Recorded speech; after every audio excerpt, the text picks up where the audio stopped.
E vamos voltar agora à nossa bancada de entrevista com o Luciano Penteado, que tem uma nova entrevistada. É com você, Luciano. Legal, é hora de conversar com a Carolina Requena, doutora em Ciências Políticas pela USP e também professora da FESP, aqui em São Paulo. Carolina, bem-vinda e boa noite. Boa noite, Luciano. Obrigada. Obrigado. Carolina, o que a gente pode imaginar do Ricardo Nunes, assim, no primeiro momento, né? Porque eu lembro que durante várias agendas, no segundo turno também, ele tentou se colocar como candidato mais moderado, apesar de ter tido o apoio do Jair Bolsonaro. Ele tentava colocar essa pecha de extremista para o Boulos e ele tentava se colocar ali como moderado. O próprio Tarcísio falou esse tema em várias ocasiões, que ele era a situação mais moderada e tal. Você entende que dá para fazer essa divisão? Quer dizer, a direita moderada ou a direita extremista é que levou? Ou seria uma mistura ali das duas? O que você enxerga? O Ricardo Nunes é um representante de uma direita tradicional de cunho liberal, econômico, né? Então, se a gente observa as políticas dele do governo, que já fez, né? Desse governo agora que vai se encerrar, são políticas de basicamente muitas privatizações de diversos serviços na cidade, né, que vão assim de parques até os serviços funerários, por exemplo. Então, é uma direita tradicional, liberal, ele evita se associar ao extremismo, né?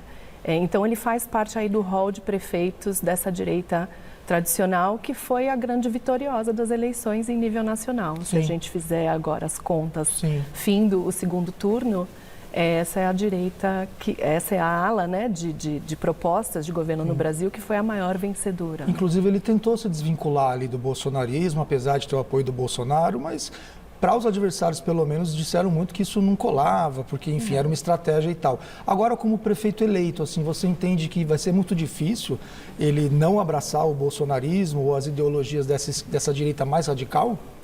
Acredito que vai se relacionar, né? Até porque houve a recomendação do vice-prefeito feita pelo Jair Bolsonaro, né? Então vai se relacionar.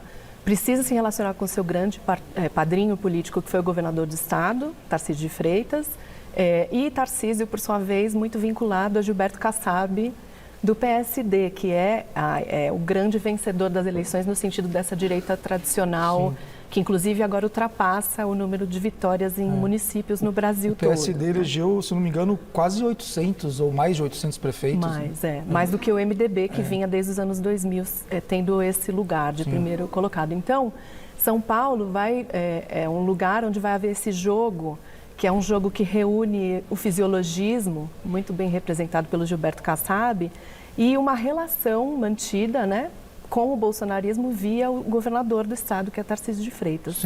Então, o Ricardo Nunes vai ter que navegar nesse encontro desses jogos que são o da direita tradicional, fisiológica, essa direita chamada, né, centrão, ali agora liderada muito por Gilberto Kassab, e uma direita que flerta com o extremismo, né, na figura do governador. Porque quando a gente pega esse resultado do PSD, é inegável que o Kassab já saiu um grande vitorioso, né, enquanto figura política no jogo e tal. Agora, com a consolidação do Nunes, você entende que ele ganha ainda mais, assim, quer dizer, ele vai ter ainda mais capital, musculatura política para continuar ali nos bastidores se consolidando como uma pessoa importante da política? Olha, pode ser que sim, mas ele teve um perfil no seu primeiro governo, como um prefeito tampão, que a gente chama, né? Um prefeito que aconteceu a mesma coisa, né? Exato. Muito escondido, um perfil muito baixo, né? De baixa presença, até a véspera das eleições as pessoas não conheciam seu nome ou sua face, então ele precisou fazer nessa campanha também uma espécie de apresentação para as pessoas, né? E aí vamos ter que entender se ele vai ter envergadura para disputar coisas mais importantes do que a Prefeitura de São Paulo, né, no seu futuro político. Essas eleições colocaram muitos atores em voga, né? Então, se ele tiver esse fôlego e esse ânimo, ele vai ter que se acotovelar com outros nomes importantes que estão se projetando nacionalmente, né? E até no estado de São Paulo também, né? Carolina, vamos só fazer uma pequena pausa, a gente já volta a continuar, a gente já volta a conversar, que a gente vai continuar agora com os números. Obrigado, Lígia. E o Luciano Penteado retoma agora a entrevista na nossa bancada de convidados. É com você, Luciano. Obrigado, Léo. A gente retoma aqui o bate-papo com a Carolina Requena, doutora em Ciências Políticas pela USP. Carolina, eu perguntava sobre as abstenções, né, aqui nos bastidores, que foi a maior abstenção da história em São Paulo para um segundo turno, né, 31%. Num primeiro também momento, assim, o que a gente poderia analisar? Quer dizer, tem mais a ver, talvez, com os dois candidatos que estavam disputando, o Nunes e o Boulos, a questão da não vou votar em nenhum dos dois, a negação da política, ou realmente é um fenômeno que vinha crescendo e que agora a gente chegou nesse número de 31% de abstenção?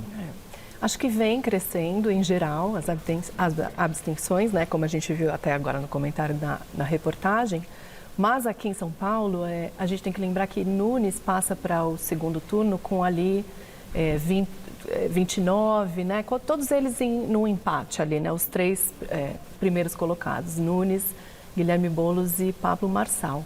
E nessa segunda rodada, o que pode haver, essa explicação, pode haver uma explicação desse pouquinho a mais de abstenção em relação ao primeiro turno por um desinteresse, inclusive no primeiro candidato, né?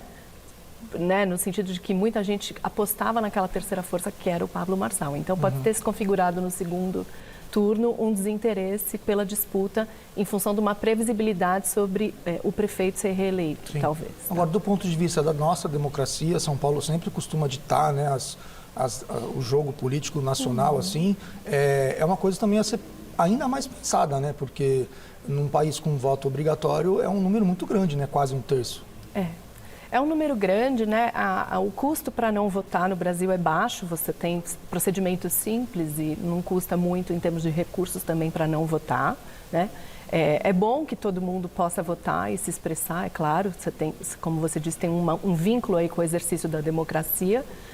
No entanto, o fato da abstenção nessa taxa ainda não é algo grave a se pensar que há, por exemplo, uma não adesão a votar, né? Não é disso que se trata. Mas é claro que tem que se observar um movimento que vem crescendo, né? Pouco, mas vem crescendo. Sim. Doutora, sobre o Nunes ainda, né? Agora tentando entender aí como é que vai ser o início desse próximo mandato. A gente comentou aqui sobre os desafios e eu lembro que além das suspeitas, que ele, enfim, provavelmente vai ter que se explicar e tal, tem a questão das obras, né? O adversário dele, o Boulos, criticou muito que ele teria inaugurado muitas obras só nessa reta final, que ele teve 3 anos e meio e entregou muitas obras agora. E os números mostram um pouco isso, que dos 48 compromissos, ele entregou só metade. Mas eu já completo essa pergunta, porque agora a gente vai voltar com a bancada, Luciano Laerte. Voltamos agora com as análises dos nossos convidados com o Luciano Penteado. É com você, Luciano. Pois é, voltamos aqui com a conversa com a Carolina Requena. Carolina, governador bastante animado, bem disposto a cumprir o que ele prometeu, que era a dobradinha ali com o prefeito, e listando ali, né, foi a vitória disso, foi a vitória daquilo, citou vários feitos do prefeito e tal. Como é que você vê essa fala dele, assim? Você acha que foi realmente uma vitória de tudo isso que ele elencou? Inclusive, ele está com uma postura corpórea mais empolgada do que o próprio prefeito. Mais altivo, né, do que o próprio prefeito. As eleições, porque de fato é uma vitória importantíssima para ele, né? Ele é o primeiro teste pelo qual ele passou como cabo eleitoral, Tarcísio de Freitas, e elegeu seu candidato, né? E ao lado, né, a gente repara ali que está justamente o Gilberto Kassab, que nós conversávamos há pouco. Agora, a fala do governador, ela é descomprovada, inclusive pela pergunta que a gente vinha debatendo antes do pronunciamento, que é essa relação com as políticas públicas, que no governo do Ricardo Nunes foi muito deficitária, né? O próprio plano de metas, que é o prefeito e sua equipe que colocam para o seu mandato algumas metas públicas, né, não foram cumpridas, ficaram ou pela metade ou a menor porcentagem, inclusive, tá? Então, a avaliar pelo governo que vai se encerrar agora em dezembro, ele não cumpriu essas políticas públicas. E tem ali algumas promessas sobre mobilidade, sobre metrô, quilometragem de metrô, que historicamente o Estado de São Paulo é deficitário, né, nessas entregas. Então, não tenho esperança crível do ponto de vista científico, porque nós fazemos muita pesquisa sobre isso, de que essas políticas vão ser entregues, né? Parece uma fala empolgante para um momento de vitória eleitoral ali, mas não acredito que vai ser entregue. E o governador hoje protagonizou um momento grave, que foi ele vir a público dizer que havia notas do PCC afirmando que precisava se votar, né, recomendando voto no Boulos, sem prova alguma. Então, no dia da eleição, ele vem fazer essa fala, que é uma fala que está sendo mobilizada pela campanha que está sendo trabalhada pela campanha do Boulos como no registro de crime, né? Eles já vão entrar na justiça, vão né? entrar na já justiça. declararam isso. Sim, porque foi uma fala muito grave que impacta, que tem muito potencial para impactar as eleições, né? Impactar negativamente o opositor do candidato dele, Ricardo Nunes. Então, acredito que a gente ainda vai ver essa dimensão da disputa de hoje sendo trabalhada mais adiante. Né? Só para concluir a minha pergunta que eu fiz antes de a gente interromper, que era que das 48 metas prometidas na campanha, ele entregou menos na metade, o Ricardo Nunes, né? E aí, puxando um gancho de alguns transportes, né, que você falou que é muito importante aqui em São Paulo, metrô em São Paulo, mas depende da parceria com o governo federal. Tem as linhas de ônibus, que está dentro da esfera municipal, mas se relaciona com o governo estadual, porque temos os ônibus intermunicipais e tal. Se a gente está tão atrás assim, em números de linhas, em ônibus lotado, corredores não concluídos, tendo um prefeito que já é aliado do governador, o que a gente pode esperar dos próximos 4 anos? Porque digamos que a base São Paulo já tem, que é essa dobradinha. Por que a gente não avança na questão do transporte? Já tem e já tinha, né? Essa dobradinha se repetiu em diversos momentos e não houve avanço do ponto de vista da intermodalidade, de uma tarifa única, né? Sim. Isso não avançou. Não, as linhas de metrô continuam sendo entregues, mas tem várias outras atrasadas. Estações que eram prometidas para a Copa de 2014. Exato. Enfim. Então, se a gente imaginar agora que a gente está diante de um evento sobre as mudanças climáticas, que vai ser a COP30 em Belém, aqui no Brasil, que nós vamos sediar, inclusive os prefeitos eleitos, né, hoje ou que foram eleitos no primeiro turno vão participar desse momento importante no ano que vem, o Ricardo Nunes fez uma agenda antiga para São Paulo, que foi uma agenda do recapeamento. Essa não é asfaltar, né, as cidades, isso não está mais de acordo com o momento que a gente vive. Se você pensar mudanças climáticas, enchentes, você não pode ter uma cidade impermeabilizada, né?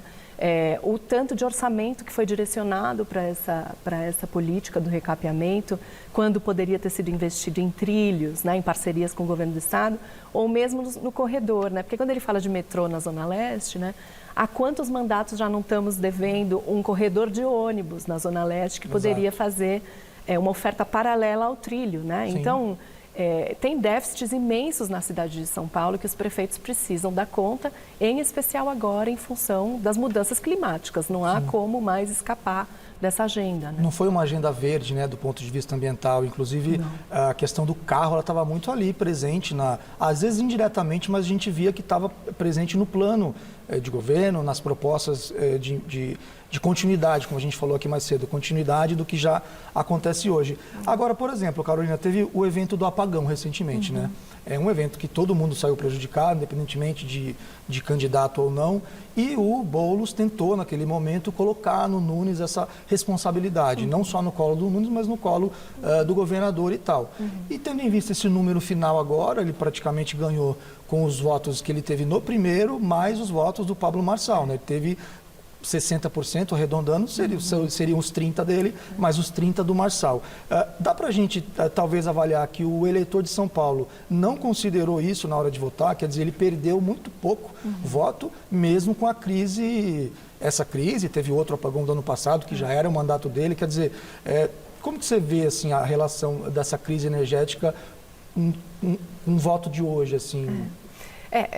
O voto, ele é muitas vezes decidido no ato eleitoral. Então, assim, essa ideia de que as pessoas estão sendo conscientizadas ao longo dos mandatos, ou seja, ao longo da sua vida normal, corriqueira, sobre quais são as agendas de cada partido no espectro político, ou de cada candidato, ou de um opositor ao prefeito que está sendo mal avaliado, essa ideia, essa conta não fecha enquanto não for feito um trabalho de conscientização sobre a relação das pessoas com as políticas públicas. Isso não é feito de maneira corriqueira e às vezes é mobilizado no calor do momento das eleições, mas não surte efeito. Sim. Então as pessoas podem se indignar, ficaram dias sem energia elétrica, né? E aí vieram, né? A campanha vem do Boulos e diz, olha, isso acontece porque houve uma privatização do sistema de fornecimento de energia elétrica, né? A sua tarifa subiu e, no entanto, você é vítima de apagão. Então, explicar isso no calor do momento da eleição, não vai surtir o mesmo efeito do que você ter conversas com a população sobre a relação da vida dela com a política pública. Sim. Por isso eu dizia para você no início que o Nunes é um candidato, é um prefeito agora reeleito, que lida com essa agenda liberal, tradicional, econômica, na via das privatizações, né? E vai dar seguimento a isso. Assim como o Tarcísio de Freitas é um governador que vem trabalhando nessa toada, né? Não só vai dar seguimento, como já deu, né? Quer dizer, teve a aprovação da privatização da Sabesp, Sim. que passou muito rapidamente pela Câmara, sem surpresa, já tinha passado pela Alesp, também com vantagem esmagadora. Teve aquele episódio lá em que os deputados da oposição não votaram, que teve uma confusão com a polícia, mas passou, né? Passou muito rápido na Alesp, passou muito rápido na Câmara e foi sancionada pelo prefeito. Você entende que vai ser uma das prioridades dele, tendo em vista a importância da Sabesp, tendo em vista que já é um assunto que está vindo desde o final do ano passado, vai ser uma das prioridades ou ele vai ligar o freio ali para não de cara já privatizar uma empresa tão importante assim? O que a gente poderia dizer nesse momento? Eu não esperaria recuo, porque ele sai bem vitorioso das eleições. Então, é uma agenda que está validada, né? Sim. Não esperaria recuo. Então, agora, tem uma relação aí também que é com a zeladoria da cidade.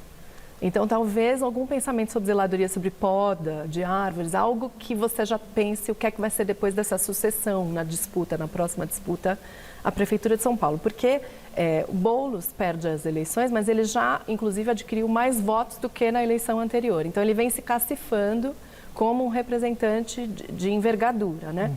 Veja, talvez mais um tempo entre primeiro e segundo turno gerasse mais resultado para ele nesse calor desse momento, porque entre o primeiro e o segundo turno houve um evento, um choque externo, né? Que a gente chama em ciências sociais, que foi o apagão. Sim. Vindo, né, com a atribuição de responsabilidade fácil de fazer, que era a Enel. Sim. Então, agora, nesse curto tempo, não surte efeito, né? Sim. Precisa haver uma conversa prolongada sobre isso, né? Teve uma declaração do Boulos naquela entrevista com o Marçal, né, na sabatina lá, que eu pessoalmente achei super curiosa, mas depois eu fiquei refletindo e queria saber a sua opinião. Quando o Marçal coloca que ele e o Boulos serão no futuro o que são hoje Bolsonaro e Lula, inclusive ele dá um prazo, né, fala, como é que você vê nos próximos 30 anos estar no embate comigo, tá? Aí trazendo para o Boulos, né, que foi o derrotado, como você falou. Você enxerga nele capacidade, peso político para ocupar esse espaço de liderança nacional nesse campo progressista depois desse resultado de hoje? Sem dúvida, sim. Sim, da geração dele, ele deve ser um grande expoente, até porque já é deputado, tem ido bem em eleição para o executivo, né, que não é um feito simples, é muito enraizado no movimento social, no sentido de que ele tem lastro político construído de fato, né? E é interessante a fala do Marçal, porque, veja, não é por acaso que o Marçal chama Boulos para o diálogo, porque Marçal também gostaria, talvez, né? Vou dar um palpite aqui agora, que Tarcísio não saísse tão vitorioso em São Paulo. Sim, né? que ele também tem as pretensões dele, né? Claro. E ele vem desafiar o bolsonarismo, né, o Pablo Marçal. Então, ele também estava já enxergando essa direita como a sua competição imediata, né? Então, ele não abre o diálogo com o Boulos de maneira lúdica, não é para entreter ou para dizer agora então vou me colocar numa posição de sabatinador, não é isso, né? Ele está fazendo também uma caminhada dele no circuito São Paulo, né? Porque ele quer disputar eleições em 2026, certamente. E está chamando o Boulos como um opositor antagônico, né? O Marçal também, assim, você se acha que se não tornado inelegível, sim. É porque ele também vai ter que responder, né, a vários crimes, acusações e tal. Sim, e ele vai se tornar uma questão aí para esse campo, direita e extrema-direita. Ele vai se tornar um ator importante para esse campo resolver, né? Mas como que ele vai continuar, Carolina, por exemplo, o Marçal, na ativa, no holofote político, visto que o Nunes ganhou? Ele não vai ter um Boulos para ficar batendo o tempo inteiro, né? E ele bateu no Nunes no primeiro turno, mas eles pertencem ali, dividem o mesmo eleitorado. O que a gente pode esperar do comportamento do Marçal para com o Nunes eleito agora? Eu acho que agora ele vai observar um cenário para além de São Paulo. Ele vai começar a navegar um cenário mais nacionalizado do que o cenário local aqui. Então agora ele vai embarcar nessa... Acredito que sim. O esperado é que ele faça isso. Sim. Né? porque aqui, teoricamente, ele já esse encerrou primeiro o ciclo assunto dele. e encerrou bem, porque foi muito bem votado, né? E de maneira meteórica, né? Até agosto ele não era candidato. Então, Sim. veja, é um fenômeno que todo mundo, todos os atores políticos têm que olhar, mas em especial o campo que abarca da direita à extrema-direita, porque ele vai ser um vetor de um terremoto ali que vai acontecer. Né? Agora há pouco você comentou da história do PCC, né, essa declaração do Tarcísio, mas as outras suspeitas já vinham, né, acontecendo, a gente até noticia aqui, vez ou outra, tem as suspeitas nas linhas de ônibus aqui em São Paulo, vez ou outra tem suspeitas sobre... em outras cidades para além da capital. Para a gente encerrar, você acha que esse tema, que está sendo mais noticiado, mas ainda não tem ninguém julgado por isso, também vai ser algo que o Nunes vai ter que ali pisar em ovos para não ser um tema em que ele vá tropeçar, por exemplo? É possível que a imprensa agora acompanhe isso com mais afinco, uma vez que isso aparece na forma de denúncia e a imprensa vai querer acompanhar mais de perto, inclusive pela via dos contratos, né? Mas já tem muita pesquisa feita em São Paulo sobre a presença do crime organizado em diversas dimensões da nossa vida social. Então, vai acompanhar, a imprensa vai continuar, né, acompanhando. Seguiremos acompanhando. Sim. Conversei com a Carolina Requena, muito obrigado, Carolina. Ela é doutora em Ciências Políticas pela USP, professora da FESP aqui de São Paulo. Carolina, obrigado, até uma próxima. Obrigada, boa noite. Boa noite. Voltamos com Luciane Laerte, com vocês.